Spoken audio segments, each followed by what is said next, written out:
네, 안녕하세요. 리플 원정대 구독자 여러분들 반갑습니다. 저는 표상록이라고 합니다. 표상록의 코인 포트폴리오라는 채널을 운영하고 있고요. 투자회사인 블록X라는 회사 대표입니다. 네, 아마 아시는 분들도 아시겠지만 또 처음 뵙는 분도 계실 것 같아서 간단하게 인사를 드렸고요. 오늘은 이제 리플 원정대 여기서 인터뷰 형식으로 리플에 대해서 좀 더 알아보는 시간을 가져보도록 하겠습니다.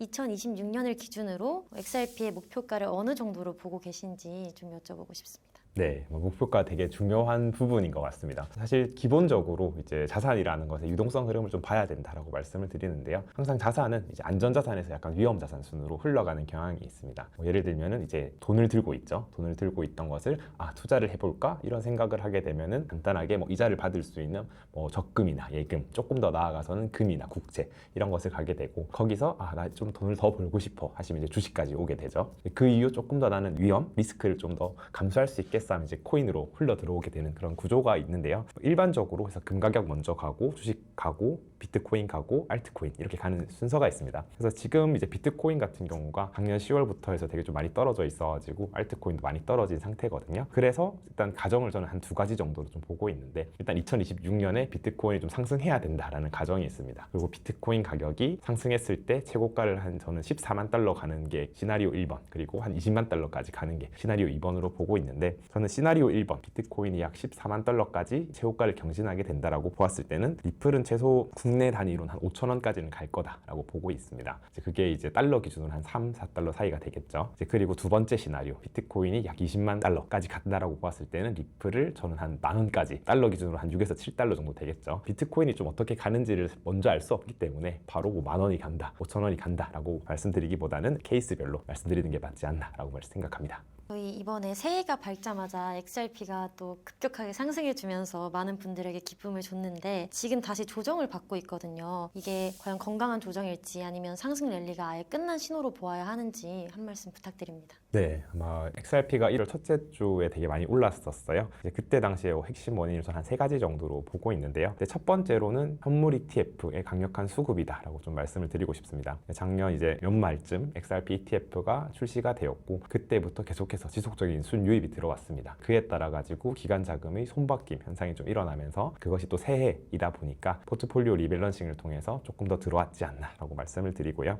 두 번째로는 일본 그리고 아시아의 제도권 금융기관과 파트너십을 되게 많이 발표를 했습니다. 연말부터 연초까지 일본의 대형 은행들 예를 들어서 미쯔호은행, SMBC 니코증권 그리고 시큐리타이즈 재팬 등 이러한 금융기관들과 협업 관계를 이제 발표하면서 조금 올랐었고요. 그리고 세 번째로는 이제 1월 6일에 리플랩스의 대표죠. IPO 계획이 없다라고 밝혔습니다. 사실 IPO라는 것이 시장 상장을 통해서 자금을 좀 조달하는 수단인데 우리는 충분한 재정을 확보하고 있고 굳이 IPO 없이 우리는 이끌어갈 수 있다라고 발표했던 것이 좀 영향이 있었지 않나라고 말씀을 드리고요. 그리고 말씀하셨던 이제 조정에 대해서 이것이 이제 하락으로 갈 것이냐 혹은 이제 이것은 건전한 조정이냐라고 고민이 많이 있으실 것 같은데 저는 여전히 건전한 건강한 조정이다라고 말씀을 드리고 싶고요. 왜냐하면 2026년 전반적인 유동성 흐름을 고민해 보셔야 되는데 결국에는 이제 가장 중요한 이벤트 잠깐 말씀드리면은 12월에 미국의 중간 선거라는 것이 있어요. 그것을 위해 가지고 트럼프 대통령은 유동성을 계속해서 풀려고 하는 흐름을 이어갈 것이고 요즘에 파월 의장의 해임 소식 또는 물가를 잡기 위한 다른 국가들 전쟁 침략 이런 흐름들도 많잖아요. 그런 것을 원유를 확보해서 원유를 제때 공급하고 인플레이션을 낮출 수 있는 이런 흐름들인데 비트코인이 아까 말씀드렸던 최고가 14만 달러, 20만 달러 충분히 갈 거다라고 말씀을 드리고 이러한 지금 잠깐의 조정은 가기 위한 건전한 좀 조정이다라고 저는 좀 판단을 하고 있습니다.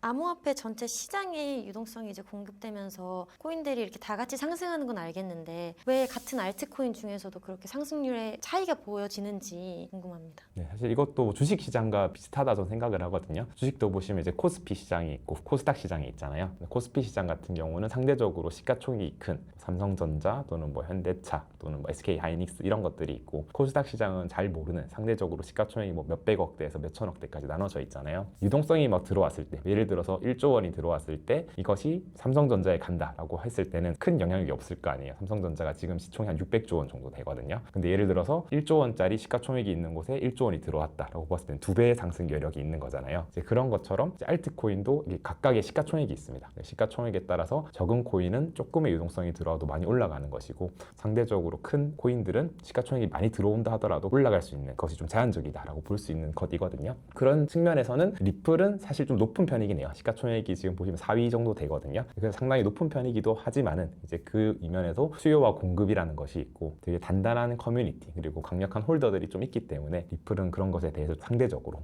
크게 왔다 갔다 하는 것 아닌가라고 저는 해석을 하고 있습니다. XRP가 거래소에서 거래되는 물량이 57% 정도 줄었다고 하는데 ETF가 계속 물량을 흡수하고 있어서 공급 부족 현상이 올 수도 있다는 분석도 있고 리플이 계속 에스크로에서 풀어주는 그 물량이 가격 상승을 막는다는 분석도 있는데 혹시 대표님께서는 어떻게 보시는지 궁금합니다. 지금 리플이 이제 보시면 이제 거래소에서 보유하고 있는 물량 되게 중요한 부분이거든요. 거래소에 있는 것이 있고 거래소 밖에 있는 것이 있어요. 리플 같은 경우가 현재 총 유통되고 있는 게 한 600억 개 정도가 되고 있는데 현재 이제 거래소에 남아 있는 게 지금 약 17억 개 정도가 남아 있다고 합니다. 리플이 한창 이제 거래소에 많이 있었을 때가 한 2021년, 2020년 이제 불장 있었을 때인데 그때 약 한 40억 개에서 45억 개 정도가 있었어요. 그것에 비해서는 거의 절반 수준으로 많이 줄었다라고 볼 수 있는데 아까 말씀드렸던 전체 600억 개 중에서는 한 3%밖에 안 남아 있는 거죠. 그렇기 때문에 이렇게 보유하고 있는 물량이 줄어든다라는 것은 그만큼 좀 희소하다라는 뜻으로 연결이 될 수 있기 때문에 조금의 그 유통량으로서 가격이 좀 크게 움직일 수 있는 부분이 남아 있다라는 것은 분명한 사실인 것 같습니다. 그래서 그것이 아까 말씀 주셨던 것처럼 ETF 출시로 인해 가지고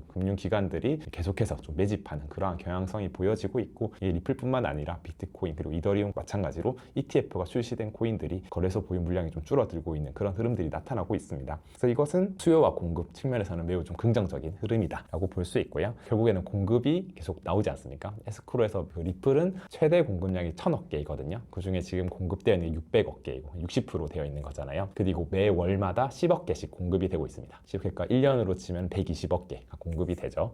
그렇지만은 시장에서 소화가 되지 않은 것을 다시 또 잠그고 있는, 다시 하고 있는데 그게 지금 보시면 한 50에서 70% 가까이 됩니다. 실질적으로 매월마다 것이 신규로 유통되는 것이 한 3에서 4억 개 정도 다라고 보시면 되거든요. 그런 측면에서는 뭐 에스크로 물량 크게 고민할 건 아니다라고 좀 말씀을 드리고 싶고요. 그래서 그런 것을 보면 공급량이 증가되는 속도, 그게 결국 인플레이션율이라고 이제 표현을 할 수 있는데 우리가 미국에서 인플레이션율을 계속 보잖아요. 이제 CPI든 PPI든 이런 것을 보았을 때 한 2.5%에서 3% 사이를 기록하고 있는데 비트코인이 한 0.8% 정도 됩니다. 근데 리플 그리고 이더리움 같은 경우가 지금 한 3에서 4% 사이거든요. 그래서 상대적으로는 뭐 비트코인이나 미국의 인플레이션율보다는 상대적으로 높은 인플레이션율이 있기 때문에 약간은 좀 뭐 덜 매력적일 수 있긴 하지만요. 코인 시장에서는 그래도 굉장히 좀 안정적인 수치의 인플레이션입니다. 그렇기 때문에 저는 그 에스크로 물량이 나오는 것이 크게 뭐 걱정할 필요는 없다라고 좀 말씀을 드리고 블록체인 네트워크 상에서 계속해서 뭐 거래가 일어난다거나 이러한 흐름들이 있었을 때는 또 소각 메커니즘이 또 있습니다. 소각되는 물량들도 고려를 하면은 큰 뭐 영향은 뭐 적을 것이다라고 좀 판단하는 게 맞지 않나 생각합니다. 그렇죠. 일반적으로 이제 비트코인 같은 경우는 사실 경쟁을 하는 거잖아요. 채굴업자들이 있고 뭐 개인일 수도 있고 기업일 수도 있고 채굴을 통해서 경쟁을 해서 만들어지는 것이고요. XRP라는 것은 이제 리플랩스에서 발행한 그냥 상품 중에 하나인 겁니다. 블록체인 코인인 것이고요. 그래서 이제 그게 탈중앙화에 위배된다. 이게 무슨 코인이냐라는 비판을 되게 많이 받아왔었어요. 그럼에도 불구하고 이제 이 리플랩스라는 회사가 우리는 좀 더 리더십 있게 중앙화가 되어 있지만은 이러한 것들을 조금은 감수하고 비즈니스라는 것을 위해서 이제 나아가고 있는 것이고 리플랩스의 XRP 같은 경우가 과거 이런 스위프트 이런 국제 금융 시스템에 대한 비효율을 해결하고자 나왔던 것이거든요. 그런 측면에서는 되게 빠르고 그리고 수수료도 낮고 이런 걸 잘 하고 있는 거죠. 그래서 그런 비판은 물론 남아 있긴 합니다. 그럼에도 불구하고 뭐 다른 측면에서 효율성을 만들어 간다는 것을 잘 하고 있고 이것이 오히려 좀 가치에 이유이지 않나 오히려 역설적으로 좀 생각을 하고 있습니다.